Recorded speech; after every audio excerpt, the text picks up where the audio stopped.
گڑبڑ کہاں آتی ہے؟ جہاں آپ کو عقیدت ہو.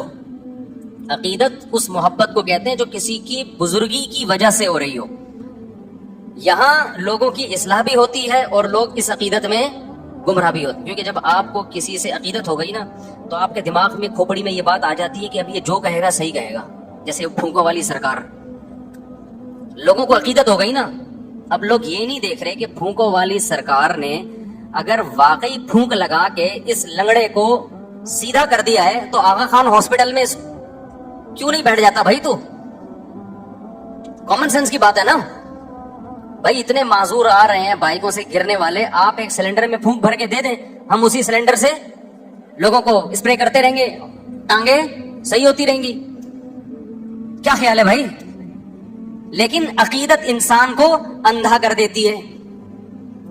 بس لوگوں نے فرض کر لیا پہنچی ہوئی سرکار ہے یہ, اب پہنچی بھی ہے تو جو مرضی جھوٹ بولتی رہے سرکار, بکواس کرتی رہے, الو بناتی رہے, لوگ نہیں پیچھے ہٹنے والے.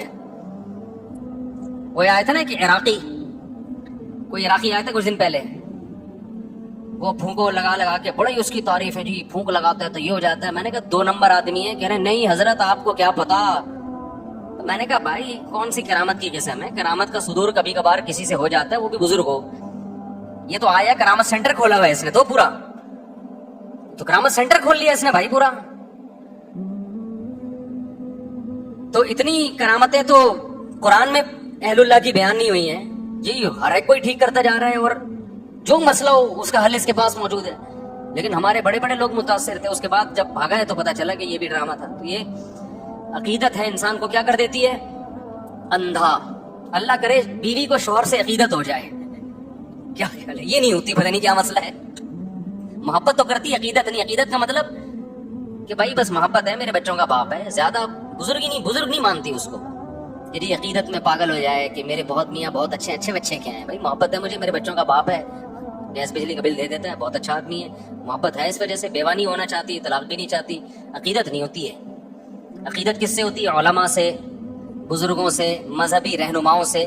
اب جس سے عقیدت ہو گئی وہ اگر ٹھیک ہے تو آپ اس سے عقیدت کی وجہ سے ٹھیک ہو جاؤ گے, اور جس سے عقیدت ہوئی ہے وہ اگر 2 نمبر ہے تو آپ اس سے عقیدت کی وجہ سے گمراہ ہو جاؤ گے. اس لیے عقیدت بہت محبت کر لو جس سے چاہو, اتنا بھی نہیں کہ جس سے چاہو کرو, لیکن اس میں وہ اتنی خطرناک چیز نہیں ہے. عقیدت کرنے سے پہلے نا, کسی کو اچھا سمجھنے سے پہلے, اس کی بزرگی کا عقیدہ دل میں بٹھانے سے پہلے بہت دفعہ سوچو, پرکھو اس کو 20 طریقے سے. اسی وجہ سے ہم یہ کہتے ہیں کہ کسی کو بزرگ مان لینا, یا بزرگ مان لینے میں تو حرج نہیں ہے, بزرگ بنا لینا, کہ اس سے اصلاحی تعلق قائم کر لینا. کہ آج سے میرے یہ پیر صاحب ہیں, لوگ کہتے ہیں نا مرشد پیر بنایا ہوا ہوتا ہے نا. رشتہ تلاش کرنے میں اتنی تگ و دو نہ کیا کرو, لیکن کسی بزرگ سے بیعت ہونے میں اس سے زیادہ ٹینشن اٹھایا کرو, اس کو پرکھا کرو.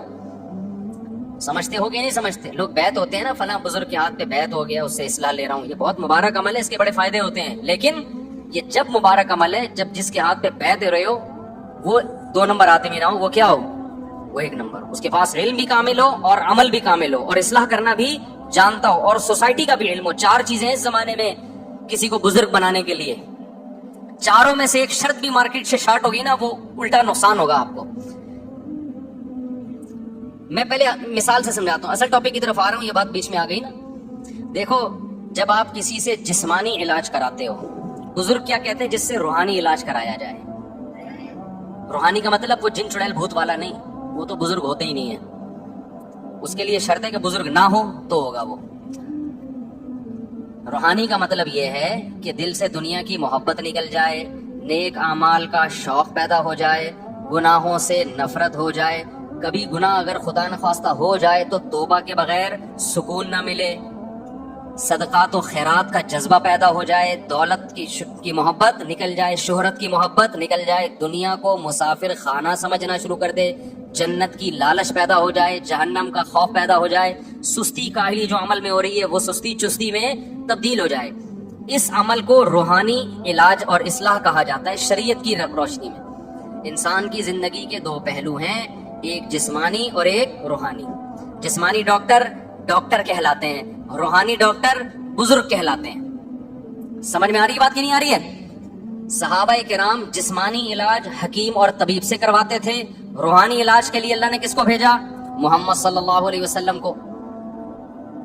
کیا مطلب؟ یزکیہم، نبی کا کام ہے ان کا تزکیہ کرنا، ان کو گناہوں سے پاک کرنا، توبہ کروانا ان سے، عقیدہ بھی پاک ہو جائے اور عمل بھی پاک ہو جائے۔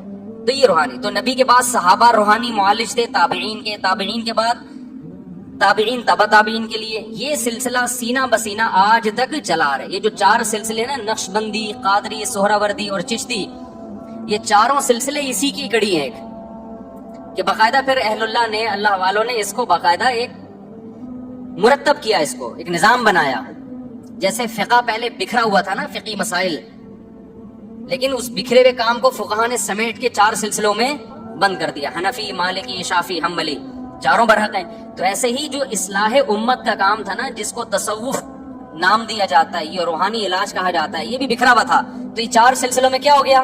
بند ہو گیا۔ چشتی، قادری، سہراوردی اور نقش بندی، اس میں بڑے بڑے بزرگ گزرے۔ اب جیسے یہ جو 4 سلسلے حنفی، مالکی، شافعی، حنبلی، اس میں بڑے بڑے فقہاء گزرے لیکن بدعتی بھی گزرے ہیں۔ تو ایسے ہی یہ 4 تصوف کے سلسلے میں بڑے بڑے اللہ والے گزرے، مگر 2 نمبر بھی گزرے ہیں، کیونکہ فوراً لوگ مثال دیتے ہیں وہ فلاں 2 نمبر تھا۔ بھائی 2 نمبر تو ہر طبقے میں ہوتے ہیں نا، اس کا یہ مطلب تھوڑی ہوتا کہ سلسلہ ہی غلط ہو گیا۔ تو پوری دنیا میں جہاں بھی آپ جائیں گے نا، جتنے بڑے بڑے اللہ والے گزرے، میجورٹی انہی 4 سلسلوں میں سے کسی میں سے تعلق نظر آئے گا آپ کو۔ یہ کس کے لیے؟ روحانی علاج۔ اب روحانی علاج کا مطلب سمجھ گئے؟ کیونکہ یہ عام لوگ پھر کیش کراتے ہیں، دیکھو مفتی صاحب بھی روحانی علاج کے قائل ہیں، لہذا آئیے چڑیل ہم سے بھگوائیے، وہ روحانی علاج نہیں۔